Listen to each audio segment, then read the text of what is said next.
Hey y'all, welcome to the channel. Today we're checking out top 10 iconic Americans played by Brits.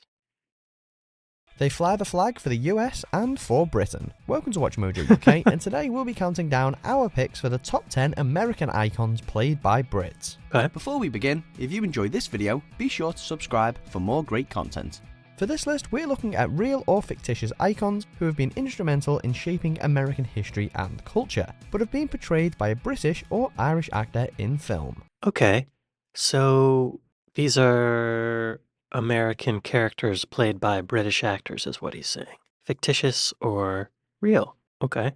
British actors are the best actors in the world, in general, I would say. So I bet this happens a lot. Number 10, Tom Holland as Spider-Man, Right. Spider-Man Homecoming. Brits are no strangers to the MCU. We've seen Benedict Cumberbatch as Doctor Strange, and to the delight of fans everywhere, Tom Holland as the comic book favourite Spider-Man. He's good. As a kid, pretty much everyone wanted to be Spidey at some point, and Tom Holland's portrayal of the Wallcrawler embodied the average Joe with greatness thrust upon them brilliantly. And it was finally a true to the comics depiction. He's likeable, his accent is convincing, and, well, he's your friendly neighbourhood Spider-Man. Yeah, Tom Holland has a great American accent. Very convincing. Really well done. And when he gets worked up, he doesn't drop it. Ever. Expert American accent. Well done, Tom. Number 9, Tom Hiddleston as Hank Williams, I Saw the Light. I never saw this. Playing a musician for a film can be difficult. As well as sounding like them, your mannerisms and stage presence has got to be on the money. Thankfully, Tom Hiddleston brought his A-game when he played country and blues legend Hank Williams. From his convincing southern tones and singing voice to his subtle foot-tapping and hip-jiving nuances, it's clear that Hiddleston did his homework. Okay, so the film as a whole wasn't great, but Tom nailed it. I never heard of this movie. If that was him singing, then that's really good. Great job, Tom. Another Tom. Conspiracy. Who's next? Some guy named Tom? Number 8, Jared Harris as Andy Warhol, I Ah. Shot Andy Warhol. Considering how influential, controversial and experimental Andy Warhol's work is, he was a surprisingly placid guy, which makes accurately playing him in a film rather difficult. But Jared Harris was up to the challenge. Sporting a platinum wig and coolly flitting in and out of scenes, Harris captures the coy attitude of Warhol perfectly. The famed pop artist was known for his reserved but enigmatic personality, with followers hanging on his every word, and that certainly comes across in Harris's performance. That's a good accent. Very good accent. Way to go, Jared. Way to go. I've not seen this film, but I want to. I saw Jared Harris once while I was picketing at the Netflix building during the strike. He was there, picketing. Isn't that cool? What a guy. Union strong, Jared. Number 7, Audrey Hepburn as Holly Golightly, Breakfast at Tiffany's. So, I always forget that she's British, but I think she grew up in Britain, but she was born in Denmark or something, right? Let me just look that up. Born in Brussels. She spent parts of her childhood in Belgium, England, and the Netherlands. So yeah, she was born in Brussels, but she was culturally English. She grew up there. Okay. Take your pick of memorable moments and iconic images from this film. The fashion, the hair, the dress, the cigarette, Moon River sang out of a window. Breakfast at Tiffany's is crammed full of standout scenes, and it's all tied together by Audrey Hepburn's unforgettable stint as Holly Golightly, who was described by writer Truman Capote as an American geisha. For many, the role will forever serve as a reference point for style and culture. I guess I could see why she's on this list. Her American accent isn't great in this film, but I guess it doesn't matter. Because she's so adorable. Number 6, Sir Anthony Hopkins as Richard Nixon, Nixon. Certainly one of the more complex personalities to ever be US president, Nixon was known for being cynical and secretive.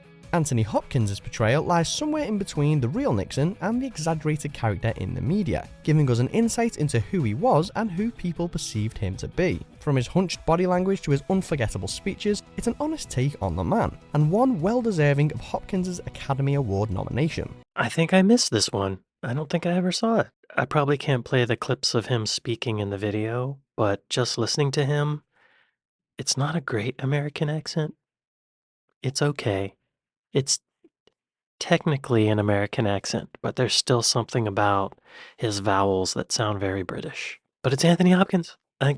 He's one of the best, one of the greats, and I am not, and I don't know what I'm talking about. I'm not an expert on accents. Sir Hopkins, forgive me.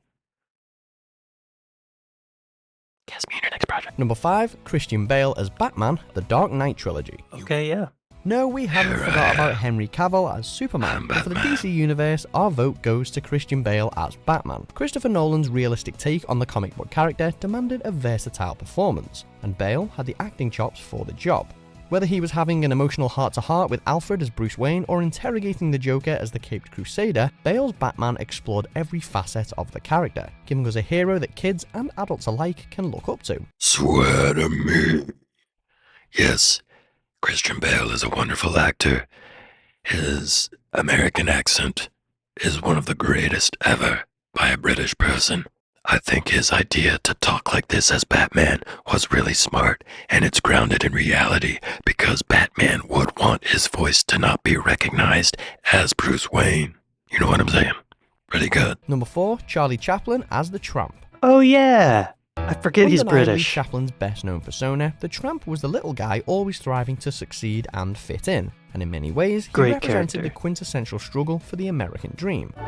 Yeah. Chaplin intended for the character to be American, be relatable, and to provide social commentary on US culture, so much so that he refused to create a talkie film featuring the character as he was afraid his strong British accent would ruin the illusion. Good call, Charlie. Since his first appearance in 1914, The Tramp has set the benchmark for slapstick and improvisational comedy. What a classic. Yeah. He grew up in hard times, apparently, if I remember correctly. He had some rough years as a child. And I think he was a child performer. I think he was in vaudeville as a child, right? His childhood in London was one of poverty and hardship. He was sent to a workhouse twice before the age of 9. When he was 14, his mother was committed to a mental asylum.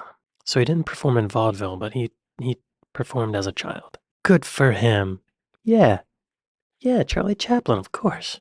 Number 3, Michael Fassbender as Steve Jobs. Oh. Steve Jobs. Yeah, Nothing he was says good. American icon like an entrepreneur setting up shop in a garage and laying the foundations for one of the biggest tech companies of the last 50 years. Steve Jobs has been portrayed in film before, but arguably the most entertaining, albeit over-dramatized version, is Danny Boyle's 2015 effort, featuring Ireland's finest Michael Fassbender as the eponymous tech mogul. A hunger for greatness, determination, frustration, it's all there. The characteristics that got Jobs to the top. That's a good American accent. He's a great actor, too. There's a film he did called Frank, and his performance is it's one of my favorites that he's done. Probably my favorite. He plays this guy who wears a mask for almost the entire film. This says it's a comedy, but I would say it's sort of a comedy. It gets pretty dark. Came out in 2014. It has a 92% on Rotten Tomatoes. See, it's good. Check that film out if you haven't already. He's wonderful in it. And like I said, he wears a mask the whole time, but he still performs. It's still coming out. It's very good. Number 2, David Oyelowo as Martin Luther King Jr. I haven't seen Selma. that. Watch any speech by Luther King, and it's hard not to be enthused and inspired. And thankfully, British actor David Oyelowo was able to bring that kind of powerful delivery to the Forgot table. he was British. King helped change American civil rights forever, and with each of the film's passionate outbursts, it's clear that Oyelowo understands that. Along with a brilliant supporting cast, Oyelowo does an excellent job of accurately conveying the hardship of the era, which at times is difficult to watch, yet captivating all the same. That's a really good American accent. He sounds like Martin Luther King Jr. Well done, David. Well done. I didn't know he was British. That's how he fooled me. Number 1, Daniel Day-Lewis as Oh. Abraham Lincoln, Lincoln. Okay, yeah. To another political hero with the 16th President of the United States, Abraham Lincoln, claiming our top spot as portrayed by the superb Daniel Day-Lewis. Telling of Lincoln's struggle with the Civil War and the abolition of slavery, the 2012 film showcases one of Day-Lewis's most fascinating performances, conveying the calm and collected, yet courageously determined personality of the former president. As is usually the case, Day-Lewis went all out with this one, playing the character on and off set, and even inventing a unique accent for the role. Yeah, Daniel Day-Lewis. I'm glad he's number 1. Probably the best. Something that he does is he doesn't just take on an American accent. He takes on a whole voice, like the video was saying. But he does that in almost every role. He finds a different range in his voice to speak. He did that in Gangs of New York. Other films that I can't think of. He deserves to be at the top of the list. Yeah, this was a great list. Well done. Yeah, This was fun.